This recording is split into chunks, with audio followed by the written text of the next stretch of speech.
Hello guys, I am विशाल। तो आज की इस क्लास में बात करने वाले रीजनिंग के कुछ क्वेश्चंस पर। मैंने यहाँ पर एक सेट तैयार किया है। ये आपके जो एसएससी एग्जाम आ रही है सीजीएल एनसीएचएसएल उसके बेस पर कुछ क्वेश्चंस होंगे। ओके, तो इससे पहले भी हम एक वीडियो बना चुके हैं एंड मैं आप सबसे रिक्वेस्ट करूँगा कि आप इस चैनल को सब्सक्राइब कर लीजिए बिकॉज चैनल अभी हमारा न्यू है। ओके, और आपकी सपोर्ट की जरूरत पड़ेगी। दूसरा ये कि हमारा जो बोर्ड है नॉर्मल बोर्ड है अभी। ओके, इलेक्ट्रॉनिक्स बोर्ड है नहीं, तो जो क्वेश्चन है वो आपके स्क्रीन पे मिल जाएंगे या फिर जितना सफिशिएंट होगा मैं यहाँ पे बोर्ड पे लिख दूंगा। ओके, तो फर्स्ट क्वेश्चन स्टार्ट करते हैं फर्स्ट क्वेश्चन से। तो फर्स्ट क्वेश्चन आपको दो सेट दिए हुए 6, 22 एंड 14। ओके, इसी तरह से दूसरा सेट दिया आपको 8, 30 और 90 एंड यहाँ पर आपके पास कुछ ऑप्शन है 22। तो एक्चुअली क्या है कि आपके पास दो सेट है। ओके, एंड आपको बताना है कि इनमें से कौन सा सेट जो आपके यहाँ पर है ऑप्शंस में, कौन सा सेट इन दो सेट से रिलेट कर रहा है, मतलब संबंधित है। ओके, तो इसको समझने के लिए, इस तरह के क्वेश्चन को करने के लिए आपको क्या करना पड़ेगा कि जो आपके पास जो सेट दिए हुए हैं आपको यहाँ पे देना कि रिलेशन क्या निकल रहा है। मैं आपको प्रेफर यही करूँगा कि अगर आपके पास टाइम है तो आप इस तरह के क्वेश्चन को छेड़िए, अदरवाइज इस तरह के क्वेश्चन में आपको टाइम लग सकता है। ओके, लेकिन कोशिश यहाँ पर आपको करनी पड़ेगी। ओके, तो सबसे पहले देखिए यहाँ पर ये दो सेट है। तो पहले सेट को देखिए, अगर आप इन दो को ऐड करते हैं तो कितना हुआ 28। ओके, ये साफ साफ रिलेशन बैठ रहा है कि 28 14 से डिवाइड हो जाता है कितनी बार 2 टाइम। ऐसे ही ये आपका कितना हुआ 38, 30 और 8। ओके, एंड डिवाइड किससे हुआ 19। ये 19 ध्यान रखना 19 है। अगर आपने इसको 90 से डिवाइड किया तो कितना आएगा 2। तो इसका ये साफ साफ मतलब है कि फर्स्ट दो टर्म्स को आपने ऐड किया और तीसरी टर्म से क्या करा डिवाइड करा। तो यहाँ पे देखिए, अगर हम ऐड करते हैं 46 और 12 को तो ये कितना हुआ ये 58। 27 से डिवाइड करोगे तो ये डिवाइड नहीं होगा 2 टाइम्स। ऐसे यहाँ पे देखिए 18 और 4 कितना हुआ 22 और 11। तो एक्चुअली आपका सेकंड ऑप्शन ही क्या हुआ करेक्ट यहाँ पे बैठ गया। आपको बाकी और ऑप्शन को चेक करने की जरूरत है नहीं, बाकी आप कर सकते हैं। तो इसी तरह से हम देखने वाले सेकंड क्वेश्चन। तो सेकंड क्वेश्चन देखने के लिए पहले हमें ये रफ करना पड़ेगा। तो यहाँ पे सेकंड क्वेश्चन लेके चलते हैं। ओके, तो सेकंड क्वेश्चन जो आपका है वो है आपका स्टेटमेंट एंड कंक्लूजन से रिलेटेड। तो सबसे पहले मैं स्टेटमेंट यहाँ पे लिखता हूँ और मैं आप सभी से रिक्वेस्ट करूँगा कि अगर आपके पास कोई भी क्वेश्चन है रिलेटेड रीजनिंग या आपके जीएस से तो आप अपने कमेंट बॉक्स में लिख सकते हैं। ओके, या फिर आप हमारे टेलीग्राम ग्रुप को भी ज्वाइन कर सकते हैं।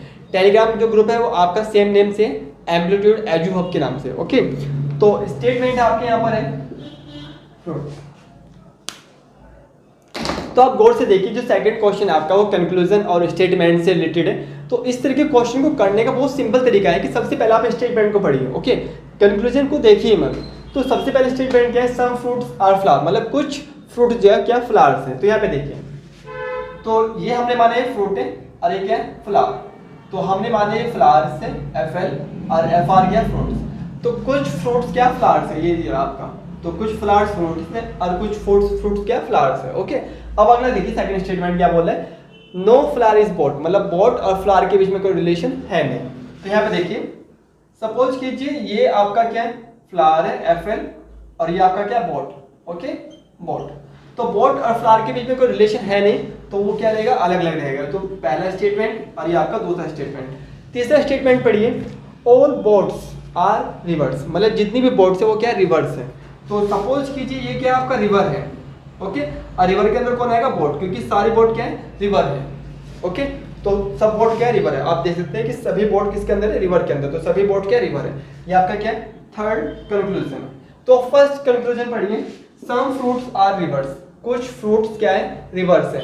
तो इसका मतलब है कि साफ साफ आप देख रहे हो कि जो आपका फ्रूट्स है और रिवर्स है उनके बीच में कोई रिलेशन है नहीं। ओके, तो रिवर्स आर ओके और फ्रूट क्या आपका FR। तो F और R के बीच में कोई रिलेशन है नहीं। तो पहला आपका कंक्लूजन क्या हुआ गलत हुआ।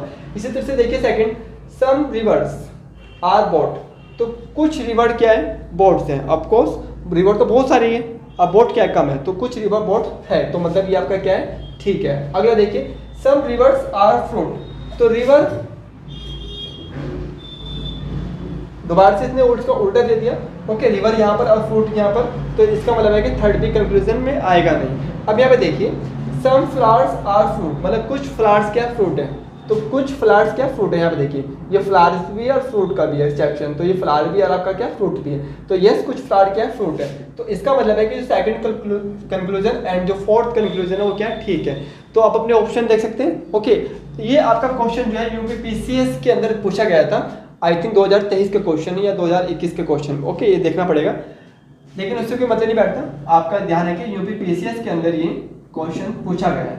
ओके, तो इस तरह के क्वेश्चन अगर आपके पास आए तो होप आप इसको कर पाए।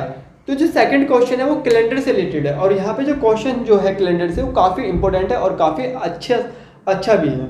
ओके, तो सबसे पहले आप क्वेश्चन पढ़ सकते हैं अपने स्क्रीन पर। तो क्वेश्चन आपको दिया हुआ है कुछ, इफ ऑन 31 मार्च मतलब 31 मार्च को, ओके 2008, तो 31 मार्च 2008 को मंडे था। ओके, देन वो डे शैल बी ऑन 31 मार्च 2011। अगर 31 मार्च 2008 को मंडे था तो 31 मार्च 2021 को क्या होगा, आपको ये बताना है। ओके, तो मेरे पास तो बहुत सिंपल सा तरीका है इसको करने का। ओके, ज़्यादा झंझट है नहीं, लेकिन उसके लिए आपको कोड याद करनी पड़ेगी। ओके, वैसे तो कैलेंडर के क्वेश्चन को करने के बहुत सारे तरीके हमारे पास, लेकिन मैं एक ही तरीका करता हूँ, वो है आपका कोड का। एंड मैं यहाँ पर कोड लिखने वाला हूँ। ओके, जो लास्ट वीडियो थी इसमें भी हमने देखा था किस तरह से हमने किया था। ओके, कैलेंडर क्वेश्चन को। और अगर आपको कैलेंडर क्वेश्चन को अच्छे से पढ़ना है तो हमने एक वीडियो बनाई हुई ऑलरेडी पहले कैलेंडर के ऊपर, तो आप उसको जाके देख सकते हैं। ओके, उसका लिंक आपको डिस्क्रिप्शन बॉक्स में मिल जाएगा।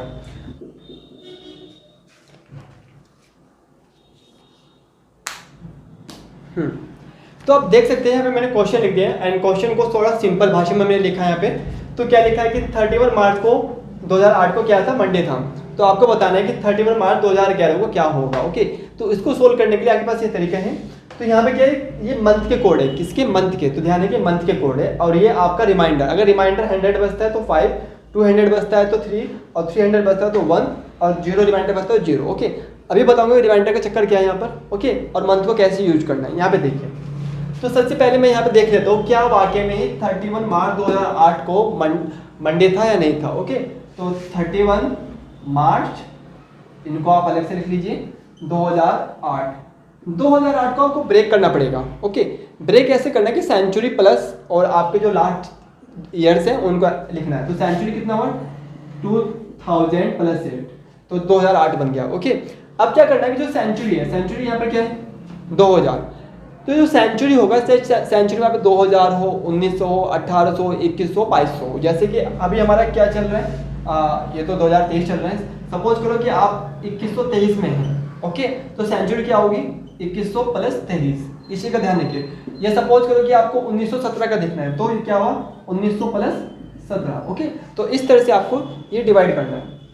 तो जो सेंचुरी होगी, आपको सेंचुरी को डिवाइड करना है 400 से, किससे, 400 से। अगर 400 से इसको हमने डिवाइड किया, ओके, तो 400 से 2000 क्या कंप्लीटली डिवाइड है, मतलब जो रिमाइंडर है वो क्या होगा, 0 होगा।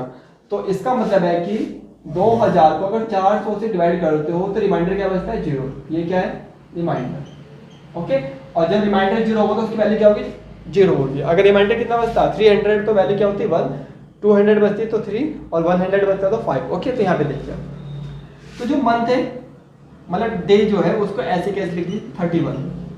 ये क्या, मार्च।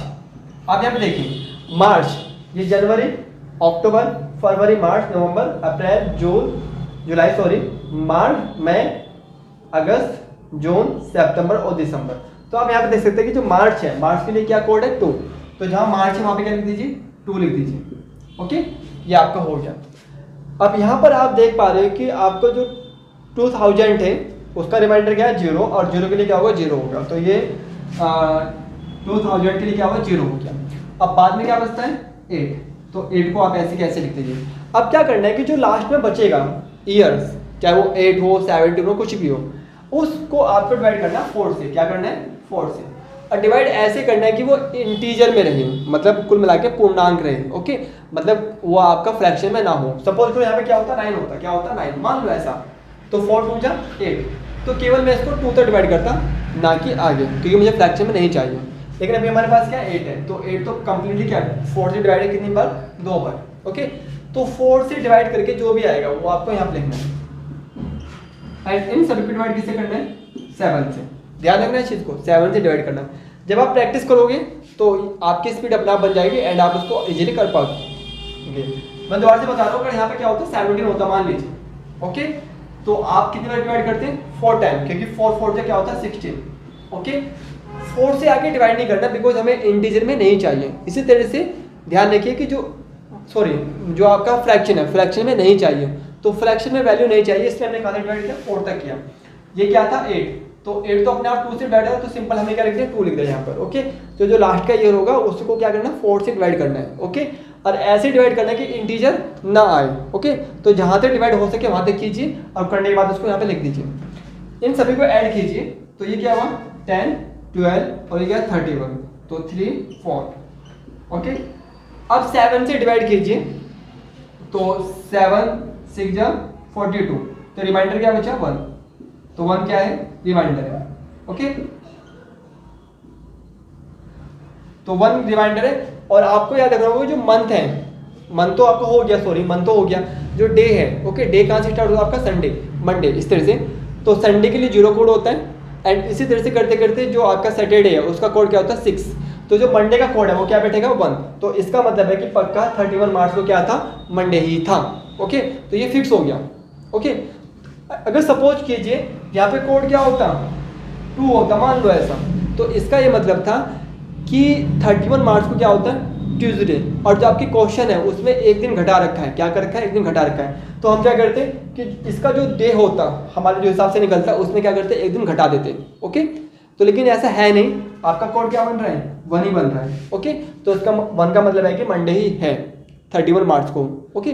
तो अब क्या करना है आपको 31 मार्च 2011 का निकालना है, तो यहाँ पे क्या कर दीजिए 11, तो ये आपका क्या हुआ 11 हुआ, ओके। तो ये तो 0 रहेगा, यहाँ पे जो 8 है वो क्या बन जाएगा 11। अब आपको क्या करना है कि 11 को डिवाइड करना है किससे 4 से, ओके। मैं इसको भी 2 बार करूँगा क्योंकि 4 दूनी 8, आगे करते हो तो क्या आएगा फ्रैक्शन आएगा, फ्रैक्शन मुझे चाहिए नहीं, तो फ्रैक्शन आपको चाहिए नहीं, तो यहाँ पे 2 ऐसे कैसे लिख दीजिए, तो ये कितना हुआ 2 2 4 15, ओके। 15 में 31 ऐड कीजिए तो 6 46, ओके। तो 7 6 42, तो कितना बचा 4, ओके। एंड 4 के हिसाब से देख लीजिए आपका डे यहाँ पे कौन सा बैठ रहा है, तो आई थिंक जो वेडनेसडे यहाँ पे बैठेगा 4 के हिसाब से आप देख लीजिए, क्योंकि संडे के लिए क्या होता है 0, Monday, okay, Tuesday, Wednesday, sorry Thursday बैठेगा, फ्राइडे के लिए होता है आपका 5, और सैटरडे के लिए क्या होता है 6। तो इसका मतलब यह है कि 4 के हिसाब से क्या बैठ रहा है आपका ट्यूसडे, तो आपका यहाँ पे 2 दिन बैठेगा वो ट्यूसडे बैठने वाला है, ओके, 31 मार्च 2011 को। तो इस तरह के क्वेश्चन आप करके जाइएगा एंड हो सकता है कि इस तरह के क्वेश्चन आपके बन जाए, ओके। तो अब आगे देखते हैं, तो आप गौर से देखिए जो आपका नेक्स्ट क्वेश्चन है, इसमें आपको एक इक्वेशन दी हुई है एंड आपको बताने की इनमें से क्या इंटरचेंज करके ये इक्वेशन सेटिस्फाई हो पाएगी। ध्यान रखिए इंटरचेंज करना है यहाँ पे, तो इंटरचेंज का क्वेश्चन हमेशा एसएससी पूछता है, ओके। तो यहाँ पे देखिए इस 8 का मतलब है 8 की पावर 1/3 का मतलब है कि 8 का क्यूब रूट, अगर आप 8 का क्यूब रूट लेते हो तो क्या आएगा 2 आएगा, ओके। ध्यान रखिए कि 8 का क्यूब रूट क्या आएगा, क्योंकि 8 को आप ले सकते हैं 2 की पावर 3 और 3 से 3 कैंसिल, तो क्या आएगा 2, तो ये 2 है, ओके। तो इस सेक्शन को डिवाइड किससे किया हुआ 2 से, तो आप यहाँ पे इसको ढंग से लिख लीजिए 54 - 3 12, यहाँ पर आपका 2 प्लस 11 × 4 प्लस 6 = 69, ओके। करने के बहुत सारे तरीके हैं, लेकिन आप सिंपल जाइए, कोई ज़्यादा टेंशन नहीं लेना इसमें। यहाँ पे देखिए अगर आप 11 और 6 को क्या करते हैं इंटरचेंज करते हैं, मतलब जहाँ पे 11 है वहाँ पे 6 और जहाँ पे 6 है वहाँ पर 11, ओके। तो ये आपस में क्या हो गया इंटरचेंज हो गया, तो यहाँ पे 6 आ गया, तो कितना हुआ आप देख लीजिए, ये हो जाएगा आपका, अगर यहाँ पे 6 आता है तो 24 प्लस 11, ओके। अगर मैं इसको ऐसे कैसे रहने देता हूँ, तो 2 से ये डिवाइड, तो कितनी बार 6 टाइम ये क्या हुआ 18, अगर आप 18 में से 14 में से 18 माइनस करोगे तो आप देख सकते हैं कितना आएगा 6 और 36, ओके। एंड 36 में अगर आप ये ऐड भी करते हो तो आई थिंक वो आपका बनेगा नहीं, आप देख लीजिए 36 24 11, तो कितना हुआ 1, ओके। 3 और 6 7, तो क्या बना 71। तो इसका मतलब है कि फर्स्ट ऑप्शन क्या है, गलत है। ओके, वो आपको यहीं पे देख के पता लग गया था कि फर्स्ट ऑप्शन आपका करेक्ट होने वाला है नहीं है, तो इसको आप रफ कर सकते हैं। अब आगे देख लीजिए, सेकंड में क्या है कि 4 और 12 को इंटरचेंज कीजिए, 4 को और 12 को, तो 4 ये रहा और 12 ये रहा, तो इनको क्या करना है, इंटरचेंज करना। तो यहाँ पे 4 आया, यहाँ पे क्या 12 आया। आप देख लें कि इसको 12 करते हैं तो 12 की मल्टीप्लाई 11 में कीजिए। ओके, तो आपको यहाँ पे मिलेगा 132 मतलब 132। तो ये बहुत बड़ी वैल्यू बैठ जाएगी, और जो आपका जो इक्वल है इक्वेशन किसके 69 के, तो इसके इक्वल आएगी नहीं। तो इसका मतलब है कि सेकंड ऑप्शन भी क्या है, गलत है। ये देखते ही पता चल गया। आपको क्या करना है, 6 और 4 को इंटरचेंज, तो 6 को और 4 को, तो 6 ये रहा 4 ये रहा, तो यहाँ पे 4 यहाँ पे 6, तो ये कितना हो गया आपका 6 अगर 6 हाँ 66 प्लस 4 कितना हुआ, ये तो खुद ही 70 बैठ गया। और इसको मैं यहाँ पे कह रहा था कितना आया था 18, तो इसका मतलब है कि थर्ड भी आपका है नहीं, तो थर्ड भी ऑप्शन गलत है। ओके, तो थर्ड भी आपका गलत हुआ। अब क्या करना है आपको, 3 और 4 को इंटरचेंज करना है। यहाँ पे 3 और 4 को इंटरचेंज, तो मतलब यहाँ पे 4 और यहाँ पर आपका 3। ओके, तो आप डिवाइड कीजिए इसको, तो कितना हुआ 2। ओके, कितना हुआ 24, ये कितना हुआ -54, तो कितना बैठ गया भाई ये 30। ओके, यहाँ पे क्या रहा 30 आ रहा है, तो इनको सोल्व करके यहाँ पे कितना आएगा 33, यहाँ पे कितना है 6, तो कितना हुआ 39, तो 39 प्लस 30 कितना हुआ 69। तो इस तरह के क्वेश्चन आपके बन सकते हैं। ओके, तो आपका जो ऑप्शन 4 है वो क्या है, करेक्ट है। ओके, तो इस तरह का क्वेश्चन मैं आपको दे रहा हूँ एंड आप इसको सोल्व कीजिए। ओके, तो इस वीडियो में इतना ही, एंड होप आपको ये जो वीडियो है आपके लिए हेल्पफुल हो। ओके, आपकी जो प्रिपरेशन है उसमें आपको काफ़ी मदद मिले आपको। और आपसे भी रिक्वेस्ट रहेगी कि प्लीज़ आप इस चैनल को सब्सक्राइब कीजिए, एंड जो हमारा टेलीग्राम जो चैनल है, ओके, आप इसको ज्वाइन कर सकते हैं। एंड टेलीग्राम का जो लिंक है आपको मिल जाएगा डिस्क्रिप्शन बॉक्स में, या फिर आप सर्च कर सकते हैं हमें एम्पलीट्यूड एजुहब के नाम से। ओके, तो इसी के साथ have a good day and good luck, bye.